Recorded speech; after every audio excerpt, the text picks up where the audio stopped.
সুরমা নদীর তীর থেকে বস্তাবন্দি অবস্থায় হাত পা বাঁধা লাশ উদ্ধার হয়েছিল দুবাই ফেরত সাজ্জাদ আলীর।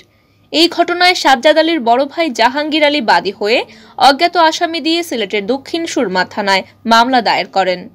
অভিযোগ করেন খুনিরা পরিকল্পিতভাবে তার ভাইকে খুন করে নদীর তীরে বস্তাবন্দি করে লাশ ফেলে গেছে। এরপর খুনিদের শনাক্ত করতে গলদঘর্ম হতে হয় পুলিশকে।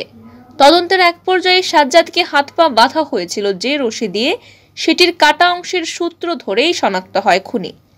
আর খুনি দূরের কেউ নয়, সাজ্জাদেরই আপনজন, একজন মামলার বাদী জাহাঙ্গীর আলী ও অপরজন সিরাজ আলী, দুজনেই নিহত সাজ্জাদের সহোদর।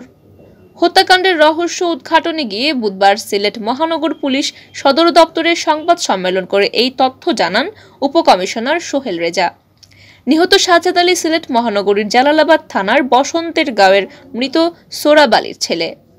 হত্যাকাণ্ডের ঘটনার পর এখনো পর্যন্ত পুলিশ যে তিনজনকে গ্রেফতার করেছেন তারা হলেন নিহত সাজ্জাদের ভাই সিরাজ আলী ও জাহাঙ্গীর আলী এবং সাজ্জাদের বন্ধু লক্ষ্মীপুর থানার রাজাপুর গ্রামের মৃত সিদ্দিক আলীর ছেলে শাহজাহান। লাশ উদ্ধারের পরপরই শাহজাহানকে গ্রেফতার করেছিল পুলিশ। রিমান্ডে জিজ্ঞাসাবাদেও তার কাছ থেকে হত্যাকাণ্ড সম্পর্কে কোনো তথ্য পাওয়া যায়নি। পুলিশ জানায় গত ২০ ফেব্রুয়ারি সকালে দক্ষিণ সুরমার বড়ইকান্দি এলাকার টেকনিক্যাল রোডে সুরমা নদীর তীর থেকে হাত পা বাঁধা অবস্থায় একটি লাশ উদ্ধার করা হয়। এরপর লাশটি নিজের ভাইয়ের বলে শনাক্ত করেন জাহাঙ্গীর আলী। হত্যাকাণ্ডের ঘটনায় তিনি ২২ ফেব্রুয়ারি অজ্ঞাতদের আসামি করে দক্ষিণ সুরমা থানায় একটি মামলা দায়ের করেন। তদন্তে নেমে শুরুতেই হত্যাকাণ্ডের রহস্যের কোনো কুলকিনারা করতে পারেনি পুলিশ। তদন্তের এক পর্যায়ে পুলিশ সাজ্জাদের বাসার ছাদে গিয়ে একটি রশির অংশ বিশেষ খুঁজে পায়, যার একটি অংশ বাসার ছাদের রডের সাথেও অপর অংশ পাশের একটি গাছের ডালে বাঁধা ছিল, কিন্তু মাঝের অংশ ছিল না। পুলিশ ওই কাটা রশি আলামত হিসেবে জব্দ করে।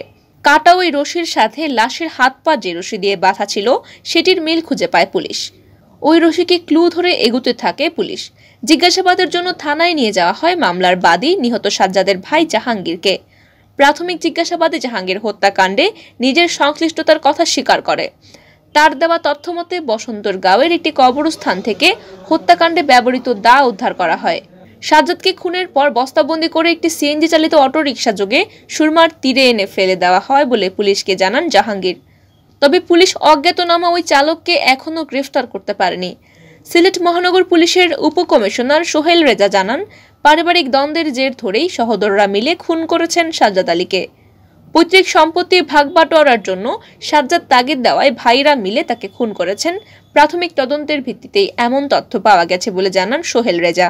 আর হত্যাকাণ্ডকে ভিন্ন খাতে প্রবাহিত করতে খুনের পর নাটক সাজিয়ে নিজেই মামলার বাদী হন জাহাঙ্গীর।